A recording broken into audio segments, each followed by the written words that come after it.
پھر آپ صلی اللہ علیہ وسلم کو پیچھے کی طرف سے چمٹ گئے اور عرض کرنے لگے، اے اللہ کے نبی، آپ کے پروردگار سے آپ کی آہوزاری بہت ہو گئی، وہ ضرور اس چیز کو پورا کرے گا جس کا اس نے آپ سے وعدہ کر رکھا ہے۔ تب اللہ تعالیٰ نے یہ آیت نازل فرمائی اور اللہ تعالیٰ نے مسلمانوں کی فرشتوں کے ذریعے مدد فرمائی۔ تفسیر ابن عباس۔ فاستجاب لکم، تو اس نے تمہاری دعا قبول کر لی۔ اللہ تعالیٰ نے اپنی نعمت یاد دلائی ہے کہ جب دشمن سے مقابلے کو اس نے یقینی بنا دیا تو تم نے اس سے مدد طلب کی، اللہ تعالیٰ نے تمہاری دعا قبول کر لی اور مدد کے لیے فرشتوں کو بھیجا۔ مقداد بن اسود رضی اللہ تعالیٰ عنہ نے کہا، ہم وہ بات نہیں کہیں گے جو موسیٰ علیہ السلام کی قوم نے کہی تھی کہ تم اور تمہارا پروردگار دونوں جا کر لڑو، بلکہ ہم تو آپ صلی اللہ علیہ وسلم کے دائیں بھی لڑیں گے اور بائیں بھی، آگے بھی لڑیں گے اور پیچھے بھی۔ عبداللہ بن مسعود رضی اللہ تعالیٰ عنہ کہتے ہیں کہ میں نے دیکھا کہ نبی صلی اللہ علیہ وسلم کا چہرہ چمکنے لگا اور ان کے قول نے آپ کو خوش کر دیا۔ صحیح بخاری۔ انی ممدکم، بے شک میں تمہیں مدد دینے والا ہوں، بِأَلْفٍ مِّنَ الْمَلَائِکَةِ،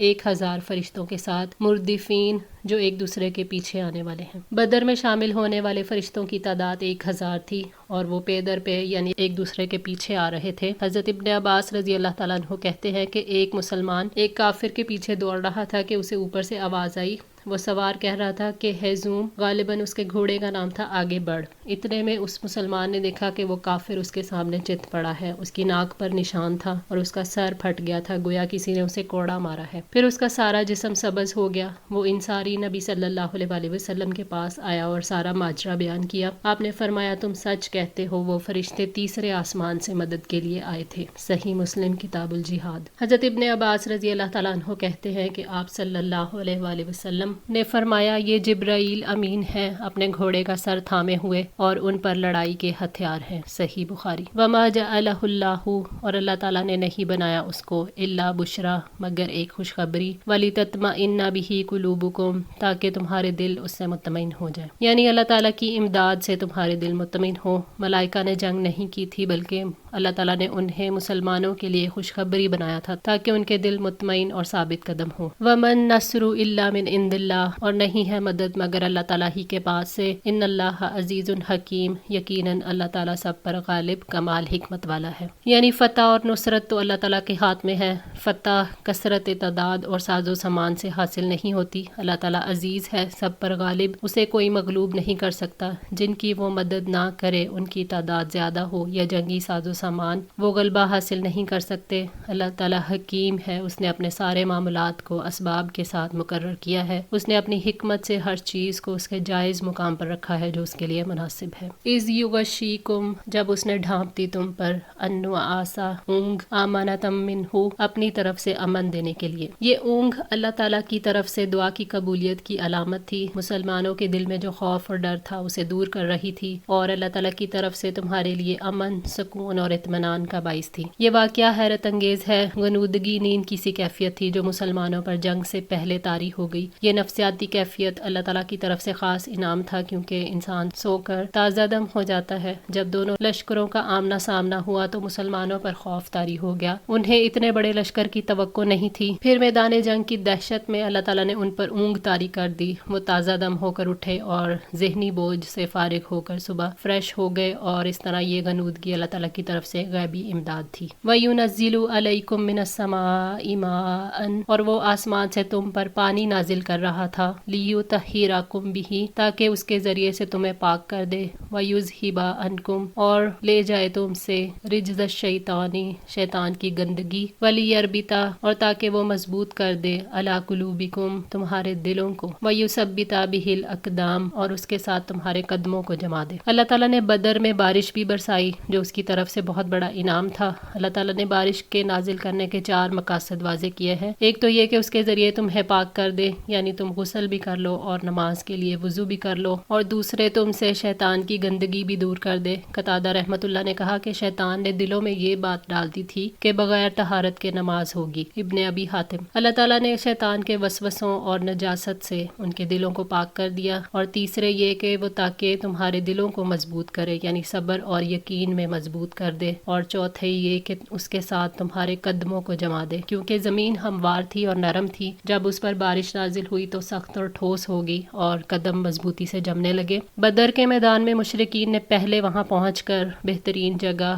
جو تھی وہاں اور پانی کے چشمے جو تھے اس پر قبضہ کر لیا۔ ایسی حالت میں مسلمانوں کے دلوں میں وسوسہ آنے لگا کہ اللہ تعالیٰ کی مدد ان کے شامل حال نہیں ہے۔ اللہ تعالیٰ نے اتنے زور کی بارش برسائی کہ مسلمانوں نے پانی اکٹھا کر لیا۔ مشرکوں نے جب زمین کے پانی کو مسلمانوں سے روکا تو اللہ تعالیٰ نے آسمان سے پانی برسا کر ان کی مدد کی۔ بارش کی وجہ سے حالات میں تبدیلی آئی، ریت بیٹھ گئی اور لوگ اور جانور اس پر آسانی سے چلنے لگے۔ مسلمانوں نے بارش کا پانی جمع کر لیا اور کفار کے لیے کیچڑ ہو گیا اور مشکلات پیدا ہو گئیں کیونکہ وہ نشیبی جگہ پر تھے۔ پانی کی وجہ سے مسلمانوں کے دلوں کو اطمینان ہو گیا اور سب تر و تازہ ہو گئے۔ اذ یوحی ربک الی الملائکۃ، جب تمہارا رب فرشتوں کی طرف وحی کر رہا تھا، انی معکم، کہ یقیناً میں تمہارے ساتھ ہوں، فثبتوا الذین آمنوا، پس تم ان لوگوں کو ثابت قدم رکھو جو ایمان لائے۔ یہ اللہ تعالیٰ کی طرف سے باطنی نعمت ہے کہ اللہ تعالیٰ نے عین وقت پر فرشتوں کے دلوں میں یہ بات ڈال دی کہ وہ مسلمانوں کے قدم جمائے رکھیں اور ان کے ساتھ مل کر لڑیں، انہیں جہاد کی ترغیب دیں اور ان کے حوصلے بڑھائیں۔ سألقی، ان قریب میں ڈال دوں گا، فی قلوب الذین کفروا، ان لوگوں کے دلوں میں جنہوں نے کفر کیا،